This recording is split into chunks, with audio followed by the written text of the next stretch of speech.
Nada é mais doloroso para a mente humana do que, depois da exacerbação dos sentimentos, por uma rápida sucessão de fatos, a paz defunta da inação e da certeza que se segue e tira da alma a esperança e o medo. Oi gente, tudo bem? Meu nome é Alexandre e hoje a gente vai conversar sobre Frankenstein ou Prometeu Moderno, da Mary Shelley. Esse livro é com certeza um dos meus livros favoritos da vida, eu gosto muito, muito mesmo. Eu já li ele faz um tempo, mas eu tava esperando pra fazer vídeo, porque eu queria ler um pouco mais sobre a obra, ler um pouco mais sobre a Mary Shelley para poder trazer um vídeo com maior conteúdo. Um dos fatos que me leva a gostar muito desse livro é porque ele é uma história popular, né? Então existem mais de 50 adaptações da obra original e existem várias referências ao Frankenstein, sei lá, em vários desenhos, vários quadrinhos, várias músicas, vários filmes. Inclusive na Turma da Mônica a gente tem o Frank, né, que é um personagem baseado no Frankenstein. E então é uma história que ela já foi muito difundida, né, por cultura fora. Então todo mundo já ouviu falar dessa história, todo mundo tem uma noção do que ela é. Só que o conteúdo aqui da obra original, ela vai muito, muito, muito além de um cientista louco que vai lá e cria um monstro, né? E pra começar aqui, Frankenstein não é o nome do monstro, Frankenstein é o nome do doutor, né? Desse cientista, que é essa pessoa que então que vai lá e junta várias partes de pessoas e cria um novo ser. Em nenhum momento no livro fica claro qual que é o nome do monstro, então as pessoas chamam ele de, enfim, demônio, criatura, monstro, qualquer outra coisa, mas Frankenstein não. Então, Frankenstein é o nome do cientista maluco, não do monstro. E quem que é a Mary Shelley, essa autora? Ela nasceu em Londres em 1797, né, então faz bastante tempo. Ela era filha de uma mãe filósofa e feminista e de um pai filósofo e anarquista. Então, a Mary Shelley desde cedo teve muita influência política familiar na vida dela, né? E ela teve uma vida muito sofrida, coitada. A mãe dela morreu no primeiro mês que ela nasceu, então ela nem chegou a conhecer a mãe dela, na verdade, né? A Mary Shelley, ela se casou também relativamente nova, e ela teve 3 filhos, só que 2 foram natimortos, só o último filho dela que sobreviveu, e quando esse último filho dela tinha 4 anos, o pai dele, né, o marido da Mary Shelley, morreu afogado. E ela morreu também super jovem, né, com 53 anos, se eu não me engano, em 1851. Ela teve um tumor cerebral e nos últimos anos da vida dela, assim, ela já estava sofrendo muito com essa doença.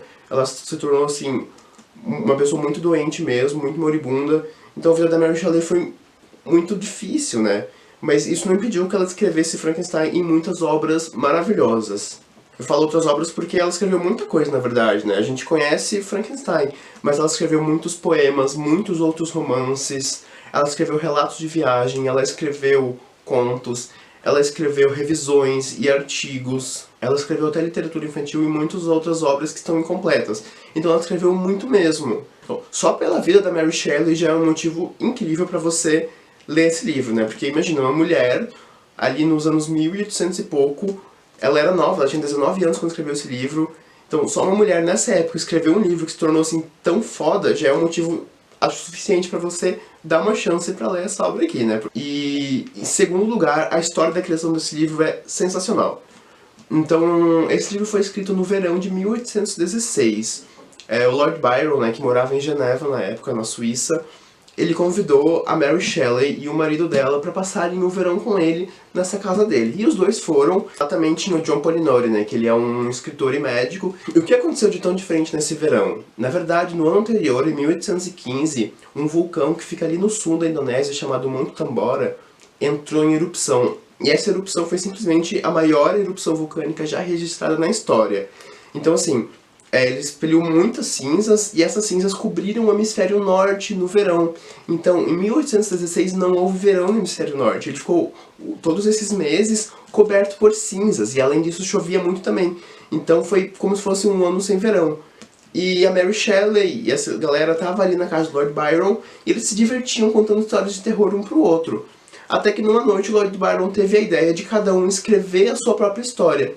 E foi o que eles fizeram. Então, inicialmente, a Mary Shelley, ela escreveu uma história curta, só que ela foi estimulada, então, pelo marido e pelo pessoal que estava ali, a escrever um livro. E dessa reunião que surgiu, então, o Frankenstein. E não só ela escreveu coisas lá. O Lord Byron, ele escreveu o poema que daria origem ao seu grande poema Mazeppa, no futuro. E o John Polidori escreveu uma história de um vampiro que baseou o Bram Stoker no futuro a escrever Drácula. Então, cara, Esse verão deles deve ter sido muito incrível. Imagina todas essas pessoas fantásticas ali reunidas e tudo que eles devem ter conversado, enfim, eu queria estar lá com eles, deve ter sido muito massa mesmo. Então, assim, já são 2 motivos incríveis pra você ler esse livro. Não só pela vida da Mary Shelley, que foi muito foda, como pelo contexto em que esse livro foi escrito, né? E o que é muito interessante sobre a história desse livro é que ele é escrito em camadas. Como assim, né? Então, quando a gente começa a ler, existe essa primeira camada, daí, à medida que a gente vai avançando, existe uma segunda camada, e quando a gente avança mais um pouquinho, existe uma terceira camada. Então, como se fosse ter que ir descascando uma cebola pra você ir adentrando nessas camadas do livro. E o que é muito legal é que no final do livro, a Mary Shelley, ela fecha todas essas camadas, né? E, obviamente, essas camadas estão muito conectadas entre si. Então, a primeira camada vai contar a história de um navegador chamado Richard Walton, e ela é escrita em cartas, né? Então, esse Richard Walton, ele é um navegador que está fazendo uma viagem no Polo Norte, e ele fica escrevendo em cartas pra irmã dele como é que está sendo essa viagem. E em um momento ele acha uma pessoa lá, tipo, jogada no lago, quase morrendo, assim, e ele então resgata essa pessoa, né, ele e as pessoas que estão ali no navio com ele resgatam esse cara, e esse cara que eles resgatam é o Victor Frankenstein, né, o cientista dessa obra. Então eles começam a conversar, e o Frankenstein então narra a história dele pro navegador. E é no momento que ele começa a narrar essa história que a gente entra na segunda camada do livro. Então a segunda camada do livro não é mais escrita em cartas, é escrita em prosa mesmo, e é o próprio Victor Frankenstein contando pra gente a história dele. O Victor Frankenstein é um cientista apaixonado pela ciência. Uma das coisas que eu acho mais interessantes no livro, na verdade, é ler toda essa paixão que o Frankenstein tem pela ciência. Então ele vai falando, né, porque ele gosta tanto disso, qual que é a beleza em estudar, qual que é a importância disso. Isso, na verdade, é muito legal. Eu leria um livro só sobre o Victor Frankenstein, porque ele tem muita coisa pra dizer pra gente, é muito bonito toda essa paixão dele pelo conhecimento. E o que ele quer fazer? Ele quer criar como se fosse uma pessoa nova, né? Então ele junta várias partes de pessoas e durante 2 anos ele trabalha pra criar essa nova pessoa, né? Nos filmes é retratado que o Frankenstein usa eletricidade para criar essa nova pessoa, mas isso não é verdade. Na obra original, ele usa uma poção, sei lá, um líquido que não se explica o que é. E quando ele põe esse líquido, então, nessa parte dessas pessoas que ficaram costuradas, esse novo ser ganha vida. Então não existe eletricidade nesse livro, tá? Não sei nem porque pro cinema isso foi adaptado dessa maneira. E quando esse ser ganha vida, o Frankenstein vê que ele fez um monstro, na verdade, porque essa pessoa tem 2,4 metros de altura, ele tem os lábios pretos, ele tem assim umas faces muito estranhas, então o Frankenstein fica apavorado com isso, e o que ele faz? Ele foge.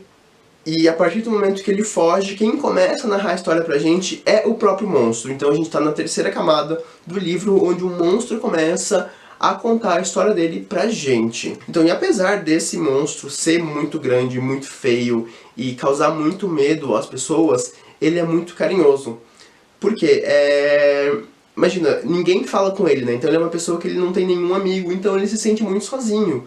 De o que ele quer é ter um amigo, ter alguém pra conversar. Em vários momentos ali da obra, o monstro tenta chegar em pessoas e conversar com elas, mas ninguém, sabe, ninguém fala com ele, porque ele, como diz, ele é um monstro, na verdade, né?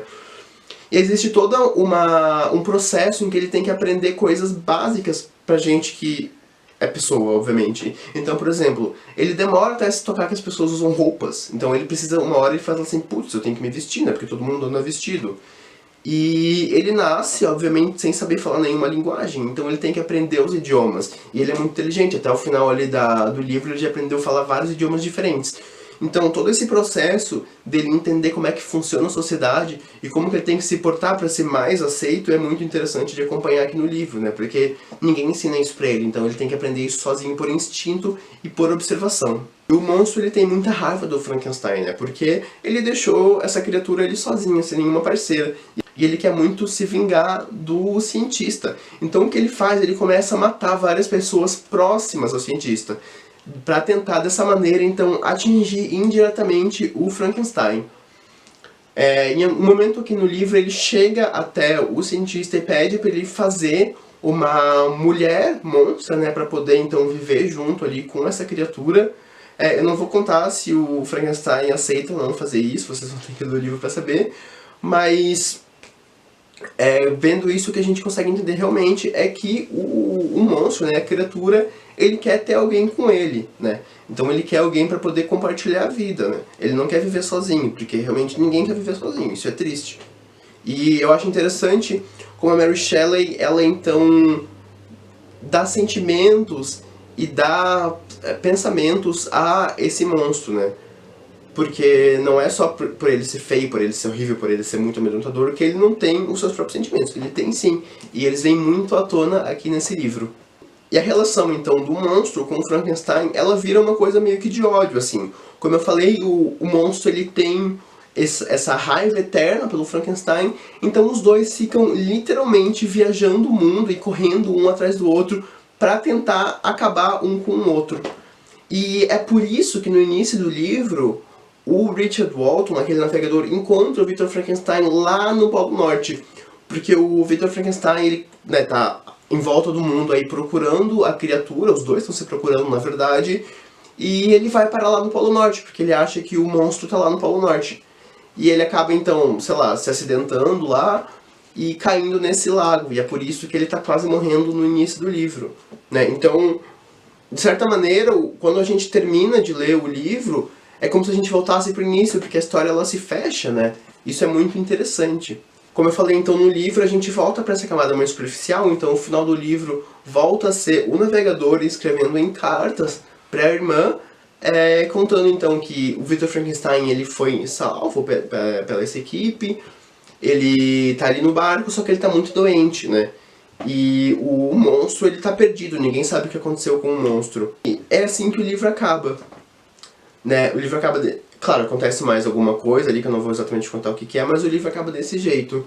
E a gente pode interpretar o monstro de várias maneiras, né? Então, ele, na verdade, ele parece uma pessoa, né? Uma criança que não tem mãe. E se a gente lembrar, Mary Shelley perdeu a mãe, né? Então isso pode ter sido até uma maneira de ela colocar esses sentimentos aqui nesse livro. Uma outra interpretação, então, é a gente ter o monstro, a criatura, como uma classe oprimida, né? Então, ele é a minoria, em todo lugar que ele vai ele é a minoria porque não existe mais ninguém igual a ele e todas as outras pessoas começam a oprimir muito ele e a isolar ele da sociedade. Então, é uma interpretação possível também.